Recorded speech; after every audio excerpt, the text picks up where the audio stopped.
Kita lanjut ya. Kita lanjut ya pembahasan kita di sektor berikutnya ya, infrastruktur. Jadi nggak banyak-banyak ya teman-teman ya. Karena kita sudah bahasnya agak banyak nih ya tadi untuk gorengan. Oke. Jadi infrastruktur kita update-nya 5 aja ya. Nah, yang pertama EXCL dulu ya teman-teman ya. Nah, untuk EXCL, nah ini kayaknya udah mulai FOMO ya kalau udah begini-begini ya gitu ya. Jadi kan sebenarnya Mas Emon udah agak lama ya mention kalau misalnya si XL itu masih bisa naik. Kenapa? Karena yang namanya si pergerakan si XL itu, nah udah selesai nih dari channeling down-nya ke bawah dan bottoming di 2400. Di sini strukturnya dia break, ya ini akan sangat wajar untuk breakout gitu kan. Nah, jadi ya memang ketika yang namanya dia break dari 2880 ya kita bisa ngeliat nih, oh iya harganya naik. Nah, tapi di sini yang harus kita coba analisa. Nah, Mas Eman kagak tahu nih, ada teman-teman yang udah dapat di sini atau belum gitu kan. Tapi ya kita bisa lihat lah ibaratnya dari momentum nih. Kalau dari momentum yang pertama ya kita ngelihat oh stochastic slow-nya masih naik gitu kan. Jadi apakah ada potensi naik? Ya tetap ada gitu ya. Tapi ya mungkin teman-teman udah ngelihat nih pressure-nya ini masih agak tinggi gitu ya di XCL di daerah 3360 gitu kan. Nah, tapi kita coba buka satu lagi gitu ya. Sorry ya, serak ya. Nah, kita coba lihat. Nah, ini kan sebenarnya rejection ya di retracement terakhir Fibonacci ya di 4,618 di 3500. So, ya kalau misalnya ada penurunan ini akan wajar gitu ya.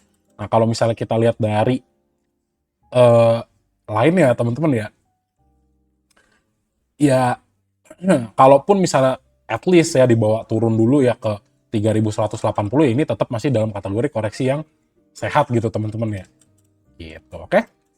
Nah, jadi tinggal kita lihat nih dari foreign-nya. Nah, yang harus teman-teman curigai di sini adalah apa? Kalau misalnya foreign-nya di XCL tiba-tiba kempes gitu ya, ini harus hati-hati gitu ya. Jadi, nah ini udah mulai kelihatan nih. Nah, jadi hati-hati ya. Eh, nah, ini teman-teman harus curiga gini. Ketika asingnya buang, tapi ketika harganya naik tapi asingnya buang, itu dalam tanda petik, ini kenapa nih? Gitu ya. Nah, kita lihat dari tanggal 4, 5, dan 8. Nah, di tanggal 5, harganya naik kurang lebih hampir 11%, tapi kita lihat asingnya juga buang. Ini yang harus kita perhatikan. Sama buangannya makin gede. Nah, ini harus teman-teman jaga-jaga. Ternyata XCL asingnya udah mulai buang. Nah, kita tinggal lihat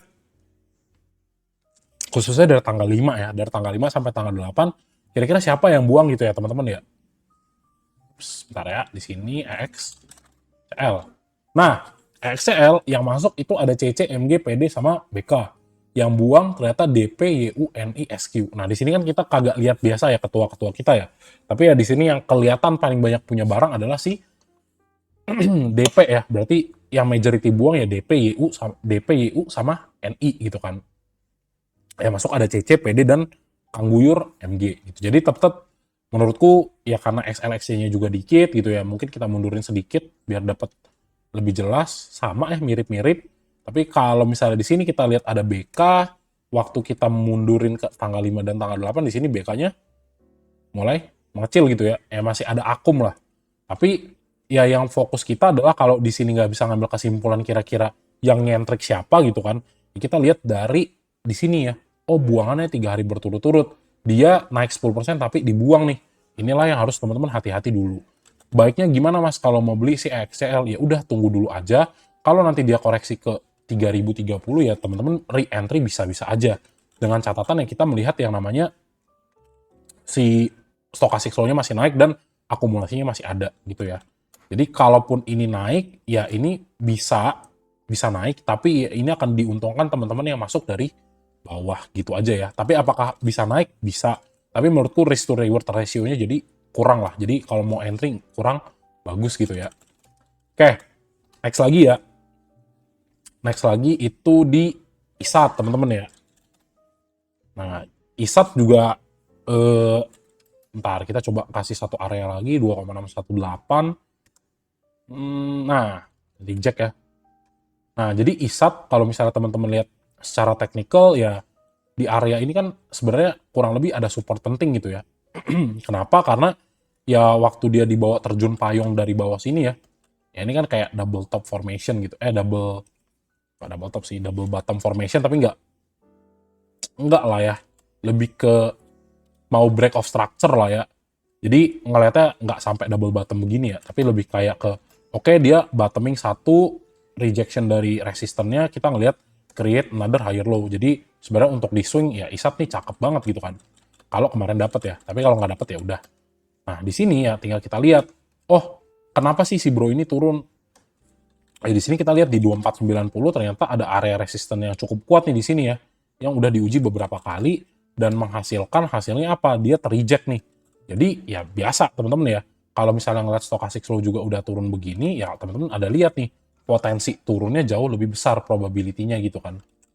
Jadi ya kalau misalnya nanti turun ke level 2350, apakah mungkin ya ini tetap mungkin akan terjadi. So kalau mau nunggu, tunggu dulu aja nih sampai dia turun gitu kan. Karena belinya udah agak di pucuk gitu ya, dan udah dikasih sinyal ini ada ekor, ada selling pressure yang kuat. Bukan berarti nggak mungkin naik, tapi kalau kita ngomongin probability dan risk to reward ratio ya ini udah kurang menarik gitu ya. Jadi lebih baik tunggu sabar atau coba dilihat nih dari teman-teman sesektor antara XCL, ISET, Tower, Wi-Fi sama MTech, kira-kira yang mana ya yang masih belum dibawa naik gitu ya. Lebih bijaknya seperti itu teman-teman ya. Kalau nggak yakin di sebuah saham, kalau masih satu sektor, tinggal teman-teman pilih yang mana yang lebih baik. Itulah tujuan kenapa Mas Emon pisah-pisahin sektor-sektornya, supaya teman-teman lebih mudah. Oh aku pengen coba XCL tapi udah ketinggian nih, oh coba ya di Wi-Fi atau di TOWR gitu ya. Oke, jadi kita lihat di ISAT itu asingnya gimana. Nah ini ISAT, kalau asingnya udah teman-teman ngelihat distribusi ya dari tanggal 27 sampai tanggal 28, hati-hati ketika ngelihat yang namanya asing keluar tapi harga sahamnya naik. Lebih baik teman-teman wait and see. Tapi kalau misalnya benar-benar penasaran, Mas aku yakin ini akan terbang gitu, nggak tahu kenapa kayak tiba-tiba waktu semedi gitu, tiba-tiba kayaknya ISAT bisa ke 2.500. Tapi nggak yakin, silahkan titip sendal beli satu lot. Supaya ya kalau misalnya analisa teman-teman gagal, teman-teman bisa koreksi, oh ini apa ya yang membuatku coba beli si ISAT gitu ya. Jadi bisa introspeksi diri tanpa mengorbankan banyak portofolio di sini teman-teman gitu ya. Tapi ya menurutku aku wait and see lah. Kalaupun dia tiba-tiba naik, ya ini congratulations buat teman-teman yang udah beli di bawah. Jadi ini rezekinya buat teman-teman yang beli di bawah gitu ya. Kalau mau entry ya terlalu cepat menurutku gitu ya. Nah, di sini kita tinggal lihat untuk ISAT gitu ya. Secara seminggu terakhir mungkin ya dari tanggal 28 ya, kita cek di tanggal 5 dulu. Ini ada LG, ada Aku, ada XL, oke. Coba dari tanggal 1 seminggu terakhir. Nah, ya kalau ada Kang Buyur gede, Mas, kita hati-hati teman-teman ya, ada Kang Buyur ya. Ada Aku, YU, XL, ada juga YP di sini. Nah, yang buang barang ZP, BK, SS. Nah, kalau Mas Emon ngelihatnya adalah ini buangan paling banyak di ZP ya.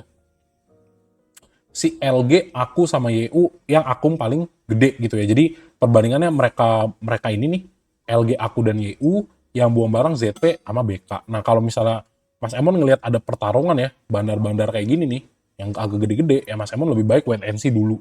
Gitu, karena nggak yakin.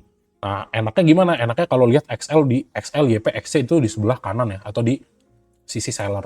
Itu lebih enak kita untuk ngambil keputusan gitu ya. Jadi ini sebenarnya masih ada dalam fase wait and see gitu ya. Tapi kalau misalnya structure, ya teman-teman sudah lihat di sini structure-nya masih naik gitu ya.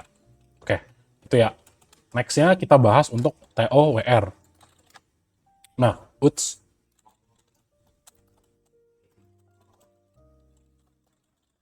Nah, untuk TOR gimana? Nah ini Mas Emun udah pernah kasih coba entry ya. Jadi sempat hampir kena SL, ya ternyata dibawa lagi ya. Ini step by step juga bagus gitu ya. Karena apa? Karena pertimbangan Mas Emon buat swing, kita harus ngelihat saham itu kalau bisa udah koreksi gitu ya. Jadi jangan beli di atas tapi beli di bawah. Ya kalau lama ya itulah namanya swing teman-teman ya. Nah, jadi kalau TOR ya ibaratnya teman-temannya yang satu sektor ya, teman-teman ya di sini ya, teman-temannya yang satu sektor udah pada naik ya kan. Sekarang yang masih ketinggalan siapa? Yang masih ketinggalan kereta ya TOWR. Jadi ada satu pilihan di sini, kalau teman-teman ngelihat ya si bro ini nih, ya yang belum ngapain, yang belum sama sekali naik, yang naiknya baru kecil lah gitu kan. Dan ya untuk dari Agustus 2022, ya ini teman-teman ngelihat dia koreksinya udah 63% gitu kan. Jadi ya apakah bagus ya nanti tinggal dilihat ada akumulasi atau enggak. ya mungkin teman-teman lihat cek newsnya gitu. Kalau misalnya newsnya ada ya berarti sebenarnya wah ada potensi nih untuk TOR kembali naik gitu ya. Nah, bis napas ya. Nah, jadi ya kita ngelihat, oke, bottoming yang terjadi di TOR itu ada di GoPay ya di 500, harganya naik-naik lagi, dan ini yang bagus nih, ya kan dia naiknya secara bertahap, nggak gerasak gerusuk gitu kan. Tapi ya mungkin teman-teman harus diuji gitu kesabarannya. Nah, jadi ya kalau teman-teman di sini mau masuk ya ini bisa juga gitu kan. Karena di sini strukturnya udah kuat juga di 535 di Fibo 0,618-nya. Next targetnya sebenarnya setidaknya 580 tuh berpotensi bisa lah. Tapi kalau ya kemarin di grup lele ya teman-teman Mas Emon update ya.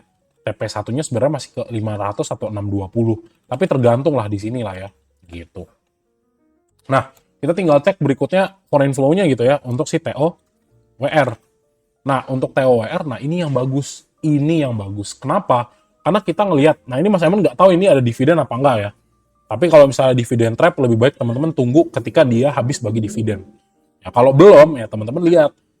Karena Mas Emon benar-benar pure secara teknikal ya.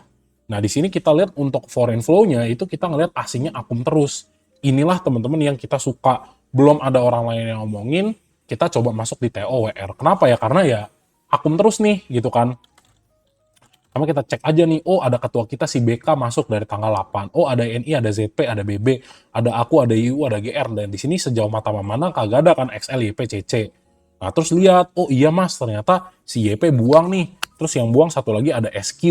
Terus XL-nya juga buangnya udah mulai dikit. Tandanya kita lihat barang retail itu udah mulai apa sih namanya? Udah mulai kagak ada lah. Gitu ya, jadi salah satu yang menarik. Tapi ya tetap nih, kalau tiba-tiba teman-teman lihat TOWR, itu harganya besok kempes, ya udah tahu alasannya kenapa gitu kan. Nah, terus dilihat juga, nah ini kan momentumnya kebuka nih, ini bisa naik sama biasa ya, ada juga potensi untuk turun. Nah, kalau misalnya turun, ya udah teman-teman tungguin sampai si stochastic flow-nya kembali naik lagi, gitu ya. Tapi ya overall ini sangat positif dan teman-teman sudah belinya agak di bawah gitu ya. Gitu ya, oke. Nah, yang berikutnya kita bahas WiFi ya teman-teman ya. WiFi itu, nah kalau misalnya Mas Emon ngeliat sih sebenarnya WiFi tetap masih bagus ya. Kalau untuk target sebenarnya ke 4.000 ini masih bisa ya untuk testing Vibo 2,618 di level 4080. Let's say 4.000 gitu ya. Nah kalau 4.000 ini lewat ya baru dah tuh potensi kegocengnya masih ada gitu ya untuk retrace naik ke atas yang terakhir gitu ya. Nah tapi ya di sini teman-teman ngelihat ini strukturnya sebenarnya bagus banget gitu ya. Jadi ya estetik lah buat Gen Z kayak kita nih ngeliatnya ya kagak tahu ini pada Gen Z apa enggak ya. Tapi ya kalau misalnya teman-teman lihat ya lihat strukturnya masih higher high higher low-nya jelas banget terlihat gitu ya. Nah, terus apa? Terus ya ini teman-teman lihat oh ada potensi rejection di 3.820. Jadi kalau even if dia dibawa ke 3.700 ya ini tetap teman-teman bisa lihat sebagai resiko atau kita ngelihatnya sebagai koreksi yang sehat. Kenapa ya? Wajar-wajar aja karena memang di 3.700-nya itu masih dalam kategori inilah ya. Resisten enggak support yang dominan lah kita bilangnya atau support yang kuat di sini ya. Jadi kalau misalnya nggak sampai 3.700 tapi udah naik ya bagus dong. Tapi at least teman-teman tahu nih arahnya. Kalau oke, kalau sampai 3.700 ya wajar-wajar aja gitu ya. Nah, berikutnya apa? Berikutnya ya kalau misalnya teman-teman lihat dari momentum yang terbentuk di sini ya untuk si WiFi, teman-teman melihat bahwa di sini itu dia mau crossing up lagi ke atas. So basically kita bisa ngelihat harga WiFi itu sebenarnya masih bisa naik. Tapi ya tergantung dari sininya apa. Apakah yang namanya asing ini masih akum di sini atau enggak? Kalau mungkin udah terlalu banyak retail yang masuk, ya akan sangat wajar dia untuk koreksi ke 3.700 ya mungkin agak gede ya 4% atau 5% gitu kan. Worst case-nya lah gitu teman-teman ya. Sekarang tinggal kita lihat nih, itu kan apa ya? Ini ya. Ntar ya, WiFi nih. Nah ini kan masih akum gitu kan. Masih akum kita lihat ya sejauh mata memandang ya buangannya juga iya ada 88M. Tapi kan overall kita ngelihat ya ini akumulasinya masih gede gitu kan. Jadi apakah WiFi bisa naik? Ya ini sebenarnya masih bisa naik gitu ya. ngomong gini retail pada masuk Mas Emon, ya berarti tunggu dulu gitu ya. Tunggu Mas Emon nggak bahas dulu. Tapi ya kita ngelihat lah asingnya masih lumayan masih gede kan. Jadi ya apakah potensi naik masih ada, ya ini tetap masih ada. Tapi harus sabar nih. Kalau cek besok ya, kalau retailnya terlalu banyak ya beli pas udah turun gitu ya teman-teman ya. Nah, terus untuk WiFi berikutnya kita lihat nih. Dari tanggal 1 sampai tanggal 8 ada sesuatu yang jomplang gitu ya. Nah, apa yang jomplang teman-teman ya, di sini ngelihat nih ada aku, ZP dan LG, tapi si aku belinya paling banyak. Jadi ya bagus gak? Bagus. Terus ya berikutnya kalau kita cek dari tanggal 1 Desember sampai tanggal 8 yang buang ya ada XL, ada YP, ada XC juga gitu. Jadi apa? Jadi ya udah gitu. Potensi naiknya masih ada. Mungkin kita persempit sedikit ya ke tanggal 8 ya. Nah, ini aku ZP ya, masuk cakep banget. Di sini yang buang barang YP, XL, XC ya. Nih, XL, YP, XC. Jadi ya potensi naik dia tetaplah masih bisa ada. Tapi ya ini Mas Emon untuk yang kali ini ya penjelasan Mas Emon ini akan bagus buat teman-teman yang udah punya harga barang di bawah gitu ya.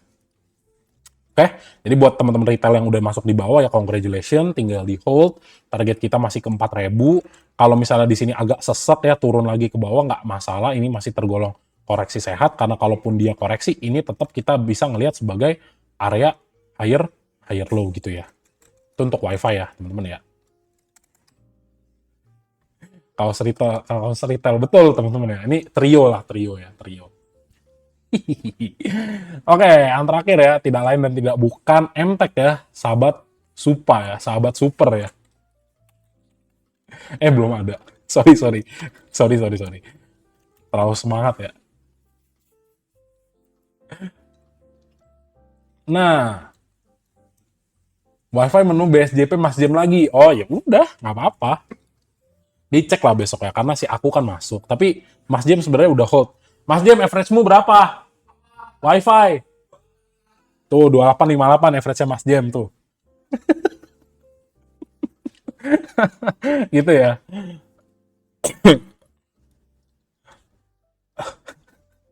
Lanjut ya. Jadi ya untuk MTech ya kan sebenarnya kan ini FOMO lah ya kalau Mas Emon lihat ya, semarak mau IPO si Supa ya, Superbank gitu kan.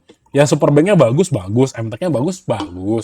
Ya tapi ya namanya orang FOMO ya FOMO aja gitu kan. Nah, terus di sini kita lihat apa? Ya kalau misalnya Mas Emon lihat secara struktur gitu teman-teman ya.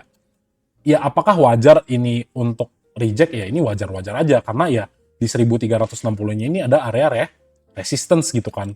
So kalau misalnya dia turun ke 1255 apakah wajar? Ya ini wajar gitu kan. Karena ya teman-teman ngelihatnya mungkin harus agak sedikit panjang gitu ya. Nah, ngelihatnya di mana? Di sini dari structure ya higher low, dan higher low lagi. Dan kalau teman-teman di sini ngelihat ya ada rejection ini sangat wajar. Tapi kita tahu ini mungkin tinggal nunggu waktu aja sebelum dia berhasil break off structure di sini gitu ya untuk kembali rally lagi naik ke atas. Kalau kita bener-bener kosongkan chartnya, ya teman-teman udah ngelihat oh iya ini masih dalam fase uptrend. Apalagi ada sentimen bagus lagi sih Superbank gitu kan. Jadi ya pilihannya dua. Mungkin kalau teman-teman nggak bisa masuk semuanya ke Superbank ya pilihannya diversify ke MTech juga masih lumayan bagus gitu kan. Nah, nanti lanjutan analisanya kita kemana? Kita coba cek asingnya gitu kan. Apakah akumulasi apa enggak. Nah, untuk MTech, nah hati-hati dulu gitu ya. Oke, asingnya buang nih hari ini ya. Turun 2%. Nah, ini harus dilihat dulu nih. Kalau misalnya dari tanggal 24 secara sejauh mata memandang ya kita memang melihat bahwa si MTech itu kan akum gitu ya. Tapi kalau buangan hari ini, menurut Mas Emon kalau buat yang belum punya barang ya, kalau udah punya Mas silakan di hold gitu ya. Kalau buat belum punya barang ya mungkin ambil bisa di kalau nggak 1290 atau teman-teman benar-benar ngambil di harga 1255 ya. Waktu retracement di Fibo 0,618. Ini lebih bijak gitu ya ngambil begitu dia koreksi kan. Gitu sih. Tapi ya overall bagus gak? Ini bagus. Jadi ya kalau misalnya bagusnya gitu yang ngambil agak di bawah. Tapi kalaupun naik ya nggak ketutup kemungkinan juga teman-teman ya. Begitu.